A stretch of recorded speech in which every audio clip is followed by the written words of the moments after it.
Hi, my name is Creek with Compass Rose Design Jewelry. We specialize in historic, vintage charms and modern talismans.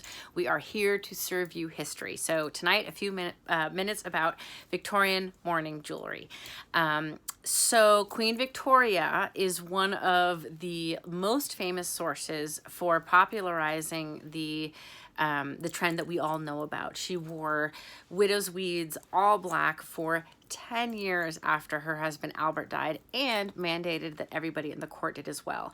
So while, yes, Victorian mourning conventions and norms were tremendously rigid, very confining, 2 years, all black, at the beginning, nothing even shiny. You could have, matte only originally. Then you could do a little bit of shine. After 2 years, you could move gently into some grays and mauves and lavenders.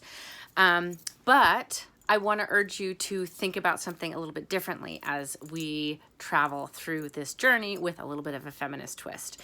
So one, here is a woman like this in her mourning garb, free from the influences of a man, both her husband and her father, for the first time in her life, experiencing perhaps a new sense of agency and freedom that was not available to her before in the Victorian era, where a woman's worth was absolutely pinned on her relationship to a man. Second, what's interesting about something like this with a true head-to-toe signifier of bereavement is we live in a world without signals of grief, and there is something powerful about moving through the world and being able to visibly communicate, I'm not in a normal space, and I perhaps need a little bit of extra regard and thoughtfulness and distance.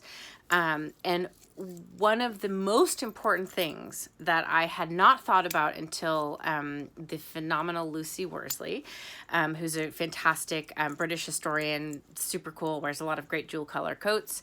One of the profound things about signaling to the world in head-to-toe widow's weeds is that you get 2 years off from unwanted male attention.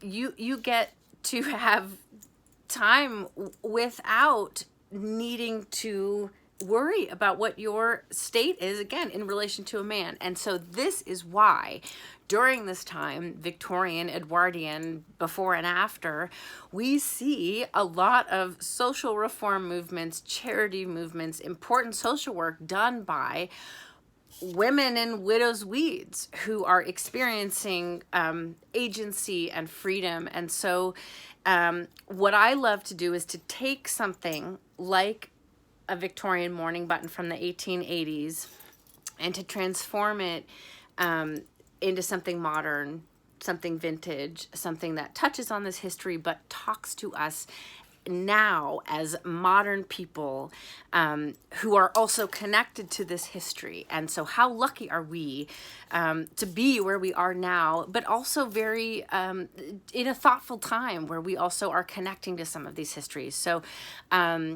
visit compassrosedesign.com to explore other mourning jewelry history blog posts, as well as our Victorian button collection in black, as well as beautiful bright colors. And thank you for spending 4 minutes with me to learn a little bit about mourning in the Victorian era.